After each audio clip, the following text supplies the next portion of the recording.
అందరికీ నమస్కారం. క్రియేటివ్ స్వప్న ఛానల్కి స్వాగతం. ఈరోజు నేను మలక్పేట్ వాసి అయిన నల్లవల్లి శ్రీదేవి గారి సంక్రాంతి నోములు చూపిస్తున్నాను.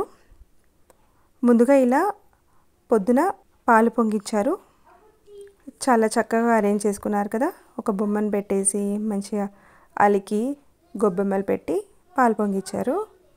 తర్వాత ఇలా నోముకున్నారు. నోము దగ్గర పసుపు కుంకుమ 5వ పటువ నోము అవి మనం కంపల్సరీ పెట్టుకుంటాం కదా, అవి పెట్టుకున్నారు. ఆ తర్వాత నోములన్నీ ఇలా అరేంజ్ చేసుకొని నోముకున్నారు. శ్రీదేవి గారు ఇంకా వారి పిల్లలు పరిమళ ఇంకా ప్రశంస ముగ్గురు కలిసి ఇవన్నీ నోములు నోముకున్నారు. ఇది వచ్చేసి శ్రీరామనవమి నోము. 13 గ్లాసులు, 13 గిన్నెలు, 13 బెల్లం ప్యాకెట్లు, 13 పెసరపప్పు ప్యాకెట్లు ఇలా పెట్టుకొని నోముకున్నారు. ఇది వచ్చేసి కలశం చెంబుల నోము. ఇది వచ్చేసి గోసేవ నోము. దీనికోసం తెల్ల టవలు లేదా పంచ తీసుకోవాలి, శనగలు తీసుకోవాలి. నోముకున్న తర్వాత శనగలు గోవుకు పెట్టాలి. శ్రీదేవి గారి పిల్లలేమో టిఫిన్ ప్లేట్స్, టిఫిన్ డబ్బాల నోములు నోముకున్నారు.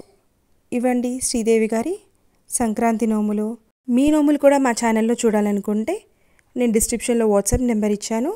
దానికి మీ సంక్రాంతి నోముల వీడియో మరియు ఏమేమి నోముకున్నారో డీటెయిల్స్ పంపించండి. మళ్ళీ ఇంకో వీడియోతో మీ ముందుంటాను. బాయ్.